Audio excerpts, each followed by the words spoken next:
Bonjour et bienvenue sur la roue des questions. Dans ma lecture de ce matin du livre d'Al Herold, celui-ci nous partage l'un des plus grands défis que l'homme doit surmonter, la médiocrité. Pour lui, notre défi est de pouvoir surmonter tous les jours les excuses que nous nous fournissons à chaque instant pour rester dans notre médiocrité. Et selon lui, il y aurait des études qui montreraient, lorsqu'on prend 100 personnes qui sortent des études et qu'on les regarde 40 ans plus tard, seuls 5% ont atteint leurs objectifs, ont atteint une vie qui leur permette de vivre de manière décente.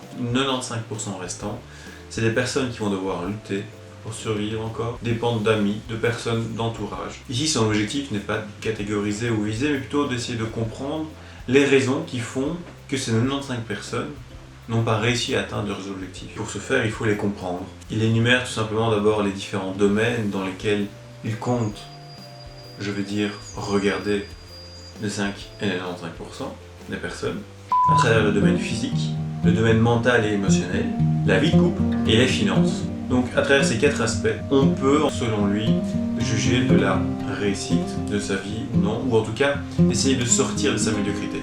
Et à partir de là, la lecture commence à devenir intéressante puisqu'il va tout simplement nous énumérer, ou plutôt observer, les causes de la médiocrité. Et donc pour lui, l'un des premiers facteurs qui mènerait, je vais dire, 95%, c'est cette tendance à toujours vouloir regarder dans le rétroviseur. Il appelle ça le syndrome du rétroviseur, simplement parce que les personnes pensent que leur moi du passé est leur moi du présent, et que par conséquence, s'ils n'ont pas réussi à réaliser une tâche dans le passé, ils ne pourront pas la réaliser une fois dans le futur ou dans le présent. Et donc c'est une sorte de petit cercle fermé où on reproduirait à chaque fois les mêmes erreurs et sur lesquelles on bûcherait sur les mêmes problématiques. Et donc là, ce qui est important donc, du coup de retenir, c'est qu'il ne faut pas se limiter aux croyances limitantes, mais justement aller au-delà.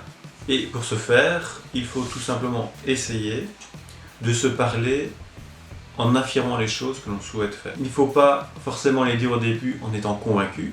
Je vais faire une course de 10 km. Peut-être qu'au début vous allez dire je vais réussir une course de 10 km, je vais faire une course de 10 km, je peux réussir une course de 10 km, et puis qu'après, petit à petit, vous allez faire je vais faire cette course de 10 km, je vais y arriver. Et petit à petit, vous allez être convaincu. Donc au départ, il faut le faire peut-être en étant peu convaincu, mais en ayant quand même l'idée, et petit à petit, elle va évoluer, votre phrase va s'adapter. Et vous allez pouvoir arriver à surmonter certains défis auxquels vous n'étiez peut-être pas préparé ou que vous ne vouliez pas être préparé en pensant que de toute manière vous n'aimez pas courir et que vous n'avez jamais su courir. Voilà, c'est une possibilité.